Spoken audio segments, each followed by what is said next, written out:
Hello dear students, welcome to our YouTube channel medico nursing classes. आप सबका स्वागत है मेडिको नर्सिंग क्लासेज चैनल की जो नोट सेट एमसीक्यू सीरीज है उसमें। आई होप ये जो एमसीक्यू नोट से मेडिको नर्सिंग क्लासेज चैनल पे जो भी एमसीक्यू डिस्कस किए जा रहे हैं वो आपकी नर्सिंग ऑफिसर रिक्रूटमेंट एग्जामिनेशन की प्रिपरेशन में आपकी हेल्प कर रहे होंगे।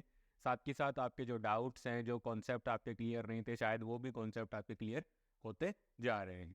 आइए इसी सीरीज को आज कंटिन्यू करते हैं और आज के हमारे इस सेशन की हम शुरुआत करते हैं। इस सेशन की शुरुआत का पहला क्वेश्चन, आज के सेशन की शुरुआत का हमारा पहला क्वेश्चन है, hospital acquired infection is called. कि हॉस्पिटल एक्वायर्ड इन्फेक्शन है वो कौन से होते हैं, कौन से इन्फेक्शन या हॉस्पिटल एक्वायर्ड इन्फेक्शन को क्या कहते हैं, हॉस्पिटल एक्वायर्ड इन्फेक्शन को क्या कहते हैं। ठीक है, कि हॉस्पिटल एक्वायर्ड जो भी हॉस्पिटल एक्वायर्ड इन्फेक्शन है अपना, हॉस्पिटल एक्वायर्ड इन्फेक्शन। तो सबसे पहले हम बात करते हैं कि हॉस्पिटल एक्वायर्ड इन्फेक्शन उसे क्या कहते हैं। ठीक है, तो उससे पहले हमें ये जानना जरूरी है कि हॉस्पिटल एक्वायर्ड इन्फेक्शन होता क्या है। ठीक है, हॉस्पिटल एक्वायर्ड इन्फेक्शन इन्फेक्शन वो इन्फेक्शन है जो इन्फेक्शन है जो पेशेंट के at the time of admission not present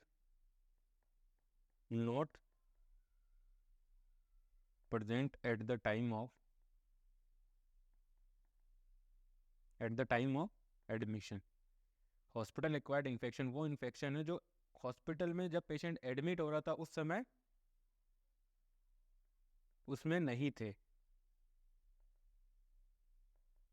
patient के अंदर admission at the time of admission के टाइम में पेशेंट पर वो जो इन्फेक्शन हुआ है वो इन्फेक्शन प्रेजेंट नहीं था। पेशेंट उस कंप्लेन के लिए बिल्कुल भी एडमिट नहीं हुआ है। लेकिन आफ्टर, ठीक है, और with in 48 hours,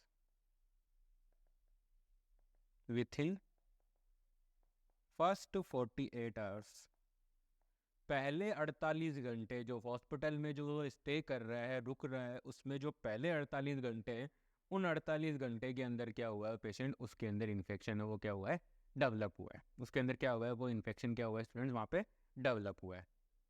first 48 hours के अंदर क्या हुआ है, इन्फेक्शन है वो डेवलप हुआ है। अब डेवलप हुआ है तो देखिए नेक्स्ट, ठीक है, develop with in first 48 hours. कि पेशेंट के अंदर जो इन्फेक्शन है वो कब डेवलप हुआ है, फर्स्ट 48 आवर्स। जब एडमिशन के टाइम पे तो अवेलेबल पेशेंट के अंदर वो इन्फेक्शन है वो नहीं था, बट पेशेंट के एडमिशन होने के पहले 48 घंटे के अंदर क्या हुआ है, वो इन्फेक्शन है वो पेशेंट के अंदर डेवलप हो गया। वो इन्फेक्शन कहलाते हैं आपके हॉस्पिटल एक्वायर्ड इन्फेक्शन। कौन से इन्फेक्शन, हॉस्पिटल एक्वायर्ड इन्फेक्शन। उन इन्फेक्शंस को हम कहते हैं हॉस्पिटल एक्वायर्ड इन्फेक्शन। यहाँ पर आपका एक एमसीक्यू और क्लियर हो रहा है साथ ही साथ में, स्टूडेंट्स देखिएगा, कि नोजोकॉमिनल इन्फेक्शन दूसरा नाम है, हॉस्पिटल एक्वायर्ड इन्फेक्शन का दूसरा नाम क्या है, नोजोकॉमिनल इन्फेक्शन। तो ये इस क्वेश्चन का क्या है, right answer.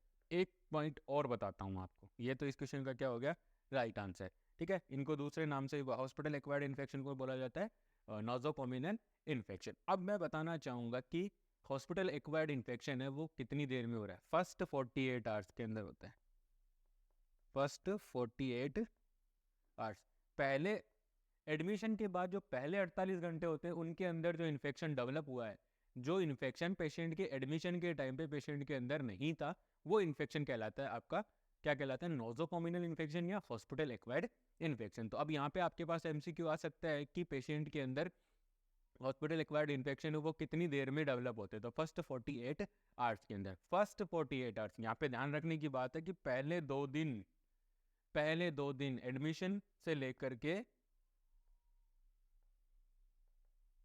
Admission to first 48 hours, first 48 hours, first 48 hours के अंदर जो इन्फेक्शन पेशेंट के अंदर डेवलप हुआ है वो इन्फेक्शन आपका क्या कहलाता है स्टूडेंट्स, नोजोकॉमिनल इन्फेक्शन या हॉस्पिटल एक्वायर्ड इन्फेक्शन। दूसरे ऑप्शंस की बात करें हम तो कम्युनिकेबल डिजीज। कम्युनिकेबल डिजीज का मतलब है वो डिजीज या वो इन्फेक्शन जो एक पेशेंट से दूसरे पेशेंट या फिर एक इंडिविजुअल से दूसरे इंडिविजुअल के अंदर खांसने से, छींकने से, हाथ मिलाने से, ठीक है, उससे खाना, साथ में खाना खाने से, छुआछूत जैसे होते हैं ना, वो इन्फेक्शन होते हैं कम्युनिकेबल इन्फेक्शन। जो क्या हुआ, आप एक पर्सन से दूसरे पर्सन के अंदर चले जाते हैं, इजीली ट्रांसमिट हो जाते हैं, तो वो तो होते हैं हमारे कम्युनिकेबल इन्फेक्शन, तो वो ये इस क्वेश्चन का राइट आंसर नहीं है। नेक्स्ट वन है वुंड इन्फेक्शन। वुंड इन्फेक्शन का मतलब है, मान लीजिए आपको कोई भी ट्रॉमेटिक वुंड हुआ, कोई ट्रॉमा के थ्रू वुंड हुआ होगा, चाहे वो आपको कोई सर्जिकल वुंड होगा, वहाँ पर अगर प्रॉपर असेप्टिक टेक्निक्स को मेंटेन नहीं किया गया है तो उस सिचुएशन के अंदर हो सकता है पेशेंट, हो सकता है कि जो भी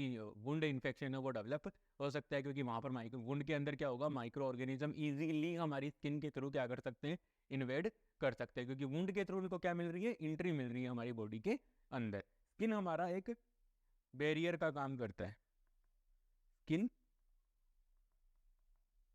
act as a barrier.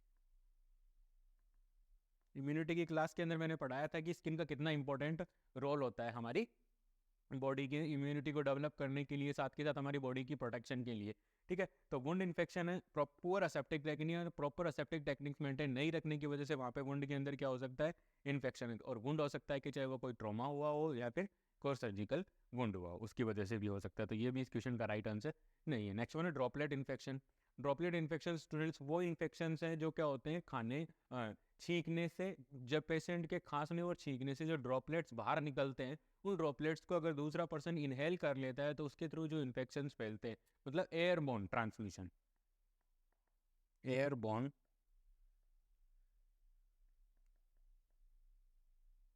Transmission, airborne transmission है, वो ट्रांसमिशन क्या कहलाता है, आपका ड्रॉपलेट इन्फेक्शन कहलाता है। तो ये है हमारा आज का पहला क्वेश्चन। आई होप मैंने पूरे अच्छे से क्लियर किया है और आप लोगों को सारे टॉपिक्स और जो भी 3 ऑप्शंस जो इनकरेक्ट है और एक ऑप्शन जो करेक्ट है वो आपको समझ में आया हो। चलते हैं नेक्स्ट क्वेश्चन की तरफ। नेक्स्ट क्वेश्चन हमारा ये कह रहा है कि this mineral is required for clotting of blood. Easily है, इजी है।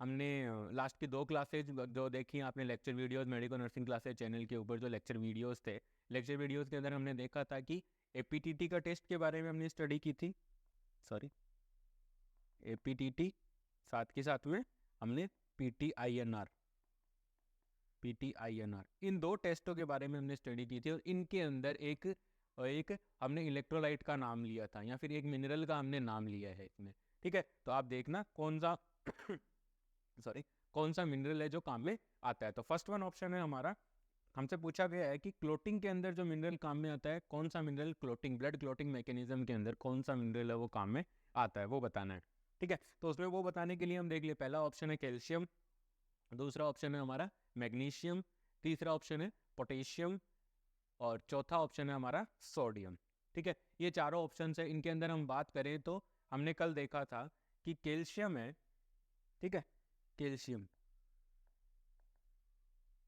कैल्शियम है वो एक ऐसा मिनरल है जो हमारे ब्लड क्लॉटिंग सिस्टम की मैकेनिज्म है उसको क्या करता है, कंप्लीट करता है, ठीक है। तो calcium is the right answer for this question, calcium is the right answer for this question. बाकी जो ऑप्शंस बचे हैं आपके, मैग्नीशियम है, पोटेशियम है, सोडियम है, ये भी बॉडी के अंदर मिनरल्स के रूप में बहुत ही पाए जाते हैं, बहुत पाए जाते हैं, लेकिन इनका ब्लड क्लॉटिंग सिस्टम के अंदर या ब्लड क्लॉटिंग मैकेनिज्म के अंदर कोई रोल नहीं होता है, ठीक है। सबसे ज़्यादा देखो सोडियम है, पोटेशियम है, ठीक है। तो पोटेशियम सबसे ज़्यादा होता है इंट्रासेलुलर में, इंट्रा सेलुलर, और सोडियम होता है एक्स्ट्रा सेलुलर,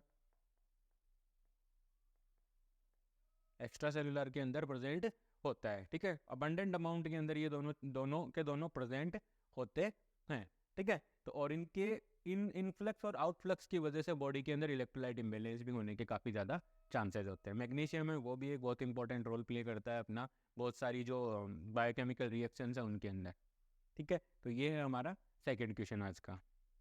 नेक्स्ट हमारा नेक्स्ट क्वेश्चन देखते हैं। नेक्स्ट क्वेश्चन के अंदर स्टूडेंट्स अगर हम देखें, नेक्स्ट हम डिस्कस करते हैं हमारे नेक्स्ट क्वेश्चन के बारे में। तो नेक्स्ट क्वेश्चन स्टूडेंट्स आप देखोगे, ठीक है, नेक्स्ट क्वेश्चन आप देखोगे, नेक्स्ट क्वेश्चन है ketone bodies are synthesized from, कि कीटोन बॉडीज का फॉर्मेशन है वो कहाँ पर होता है, कीटोन बॉडीज का जो फॉर्मेशन है वो कहाँ पर होता है, या फिर कीटोन बॉडीज का सिंथेसिस कहाँ पे होता है, हमारी बॉडी के अंदर जो सिंथेसिस हो रहा है कीटोन बॉडीज का वो कहाँ पे होता है। इस क्वेश्चन में एग्जामिनर ने हमसे ये पूछा है कि कीटोन बॉडीज कहाँ बन रहे हैं। तो फर्स्ट वन ऑप्शन है acetyl coenzyme A, cholesterol, second option, third option है फॉस्फोलिपिड्स और चौथा ऑप्शन है ट्राइग्लिसराइड। तो ये हैं हमारे 4 ऑप्शन, इनमें से हमें एक सेलेक्ट करना है और जो कौन सा होगा कीटोन बॉडीज का सिंथेसिस करने के लिए जो या सिंथेसिस होता है वो कहाँ होता है, बॉडीज आर सिंथेसाइज फ्रॉम, कि कहाँ से कीटोन बॉडी, किससे कीटोन बॉडीज का फॉर्मेशन होता है। तो स्टूडेंट्स मैं आपको बताना चाहूँगा कीटोन बॉडीज का सिंथेसिस कब होता है, कैसे होता है। तो in case of diabetic ketoacidosis, diabetic ketoacidosis body क्या करती है, डायबिटिक कीटो एसिडोसिस है, बॉडी क्या करती है डायबिटिक कीटो एसिडोसिस के अंदर क्या करती है, synthesis of glucose, synthesis of glucose from lipids, lipid से क्या करने की कोशिश करती है, ग्लूकोज का सिंथेसिस करने की कोशिश करती है। तो लिपिड्स जाती हैं आपके पास लीवर के पास, ठीक है, लीवर के पास जाती है, और लीवर के पास एक एंजाइम आता है acetyl coenzyme A, acetyl coenzyme A. ये वाला एंजाइम आप करके लिपिड्स को क्या करता है, स्मॉल यूनिट के अंदर ब्रेक डाउन करता है, ब्रेक इन स्मॉल यूनिट्स, और वो यूनिट्स जो ब्रेक करके ये बना रहा है वहाँ से लीवर के अंदर ये करता है, ब्रेक डाउन करता है लिपिड्स को, और वहाँ से लीवर क्या सिंथेसिस कर देता है, एसिटाइल कोएंजाइम की प्रेजेंस के अंदर लीवर क्या सिंथेसिस करता है, कीटोन बॉडीज का फॉर्मेशन करता है, कीटोन बॉडीज का फॉर्मेशन है वो कर देता है, क्या कर देता है, कीटोन बॉडीज का फॉर्मेशन है वो कर देता है। तो इस क्वेश्चन का राइट आंसर है हमारा एसिटाइल को, इस क्वेश्चन का राइट आंसर है acetyl co, first one is the right answer for this question. बाकी तीनों जो भी हैं वो सारे के सारे हैं लिपिड्स के टाइप, ठीक है, आर लिपिड्स टाइप। ये क्या है, लिपिड्स हैं सारे के सारे, कोलेस्ट्रॉल है, फॉस्फोलिपिड्स है, ठीक है, ट्राइग्लिसराइड है, ये सारे के सारे क्या है हमारे लिपिड्स है, ठीक है, जो हमारी बॉडी के अंदर प्रेजेंट होते हैं। नेक्स्ट क्वेश्चन देखते हैं। नेक्स्ट क्वेश्चन है स्टूडेंट्स हमारा कि inflammation of cornea is called, cornea का इन्फ्लामेशन क्या कहलाता है, कॉर्निया इज रिलेटेड टू आई, आई के अंदर जो कॉर्निया होता है, आंखों के अंदर जो कॉर्निया होता है, अगर उसका इन्फ्लामेशन हो जाता है तो वो इन्फ्लामेशन क्या कहलाता है स्टूडेंट्स, वो हमें इस क्वेश्चन के अंदर बताना है, ठीक है। फर्स्ट वन ऑप्शन है हमारा कंजक्टिवाइटिस, सेकंड ऑप्शन है हमारा trachoma, fourth third one option है अपना केरेटाइटिस, केरेटाइटिस, और फोर्थ ऑप्शन है स्क्लेराइटिस, स्क्लेराइटिस, ठीक है। तो ऑप्शंस की बात करें तो इट इज द इन्फ्लामेशन, स्क्लेराइटिस का बात करें तो it is inflammation of sclera, inflammation of sclera, sclera का इन्फ्लामेशन है, तो ये तो गलत हो गया। केरेटाइटिस, केरेटाइटिस is the inflammation of cornea, केरेटाइटिस is the inflammation of cornea, so that it is the right answer for this question. ये इस क्वेश्चन का क्या है, राइट आंसर है students, third one is the right answer for this question. Next हम बात करते हैं हमारे सेकंड ऑप्शन की, ट्रेकोमा, ट्रेकोमा क्या है, एक आई इन्फेक्शन है, ट्रेकोमा क्या है, एक आई इन्फेक्शन है, ट्रेकोमा एक आई इन्फेक्शन है जो caused by chlamydia ट्रेकोमेटिस, chlamydia ट्रेकोमेटिस bacterial infection है, और ट्रेकोमेटिस जो क्लेमाइडिया बैक्टीरियल, क्लेमाइडिया ट्रेकोमेटिस जो बैक्टीरिया उसकी वजह से जो इन्फेक्शन कोज होता है आंखों के अंदर उसे बोलते हैं ट्रेकोमा, उसे बोलते हैं ट्रेकोमा। तो ये भी गलत है, ये भी गलत है। फर्स्ट वन ऑप्शन है कंजक्टिवाइटिस, ये भी गलत है, it is the inflammation of conjunctiva, it is the inflammation of conjunctiva, ये कंजक्टाइवा का इन्फ्लामेशन है, ठीक है स्टूडेंट। आई होप आपको चारों के बारे में अच्छे से नॉलेज, अच्छे से पता लग गया हो। नेक्स्ट हम बात करते हैं नेक्स्ट क्वेश्चन की। नेक्स्ट क्वेश्चन है inflammation of mouth is called, कि माउथ का जो इन्फ्लामेशन हो जाता है वो क्या कहलाता है, इन्फ्लामेशन ऑफ माउथ, माउथ का इन्फ्लामेशन है वो क्या कहलाता है, ठीक है स्टूडेंट्स। तो हम बात करते हैं ऑप्शंस की। पहला ऑप्शन है जिंजिवाइटिस, सेकंड ऑप्शन है पेरोटाइटिस, और थर्ड ऑप्शन है स्टोमेटाइटिस, और फोर्थ ऑप्शन है पेरीओडोंटाइटिस, पेरीओडोंटाइटिस, पेरीओडोंटाइटिस। तो इनमें आप देखते हैं, हम इन ऑप्शंस के बारे में देखते हैं कि हमसे जो पूछा गया है कि माउथ का इन्फ्लामेशन क्या होता है, कि माउथ का इन्फ्लामेशन है वो क्या है, हमसे क्या पूछा है, इन्फ्लामेशन ऑफ माउथ है वो क्या कहलाता है। तो फर्स्ट वन ऑप्शन है अपना जिंजिवाइटिस, तो जिंजिवाइटिस का मतलब होता है inflammation of gums, inflammation of gums का इन्फ्लामेशन होता है, तो ये भी गलत है। सेकेंड ऑप्शन है अपना पेरोटाइटिस, तो पेरोटाइटिस is the inflammation of parotid gland, inflammation of parotid gland, inflammation of parotid gland, ये हो गया पैरोटिड ग्लैंड का इन्फ्लामेशन, तो ये भी गलत है। थर्ड ऑप्शन अपना stomatitis, stomatitis is the inflammation of mouth और बक्कल म्यूकोजा।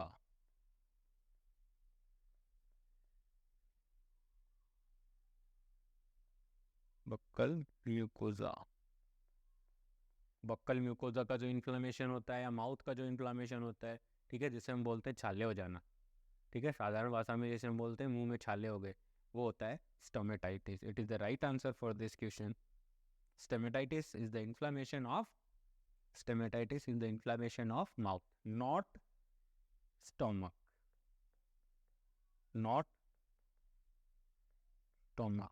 जो बच्चे होते हैं जो थोड़ा सा ध्यान नहीं देते, तो स्टोमेटाइटिस का मतलब, क्योंकि हमें नर्सिंग में जब हम जाते हैं तो हमें ये सिखाया जाता है जिस जिस भी ऑर्गन के लास्ट के अंदर ये आइटिस लग गया, इसका मतलब है कि उसका इन्फ्लेमेशन हो रखा है। तो स्टोमेटाइटिस, स्टमक बोलते हैं हम, गेस्ट स्टमक बोलते हैं हम, हमारे जो स्टमक होता है उसको हम बोलते हैं स्टमक। तो स्टमक का हो गया तो इसका मतलब हो गया कि स्टमक का इन्फ्लेमेशन है, ऐसा नहीं है। स्टमक के इन्फ्लेमेशन को बोला जाता है gastritis. Gastritis is the inflammation of stomach और stomatitis is the inflammation of mouth buccal mucosa. Periodontitis का मतलब होता है स्टूडेंट्स, पेरियोडोंटाइटिस के एक सीवियर इन्फेक्शन है, सीवियर गम इन्फेक्शन है, severe gum infection, severe gum infection है जो कि क्या करता है, सीवियर गम इन्फेक्शन है जो क्या करता है, आपकी आपकी जो मैंडिबल्स होती हैं या जो फिर जॉ बोन्स होती हैं उनको भी इंक्लूड कर लेता है, ठीक है, जो साथ के साथ and destroy the jawbone, jawbone, जो जा की मैंडिबल बोन होती है, मैक्सिलरी बोन होती है, उनको भी इन्वॉल्व करके उनको भी क्या कर देता है, डिस्ट्रॉय कर देता है, ठीक है। तो वो क्या कहलाता है, पेरियोडोंटाइटिस। तो ये भी एक रॉन्ग आंसर है इस डिस्ट्रीब्यूशन का, ठीक है। इस माउथ का इन्फ्लेमेशन क्या कहलाता है, स्टोमेटाइटिस कहलाता है। आई होप आप लोगों को ये समझ में आया हो। नेक्स्ट देखते हैं। आज के क्लास में इतना ही। आई होप मेरे द्वारा प्रोवाइड किए जा रहे लेक्चर वीडियोस आपकी नर्सिंग ऑफिसर रिक्रूटमेंट एग्जामिनेशन की प्रिपरेशन में आपकी हेल्प कर रहे होंगे। Please like, share and subscribe. Thank you so much.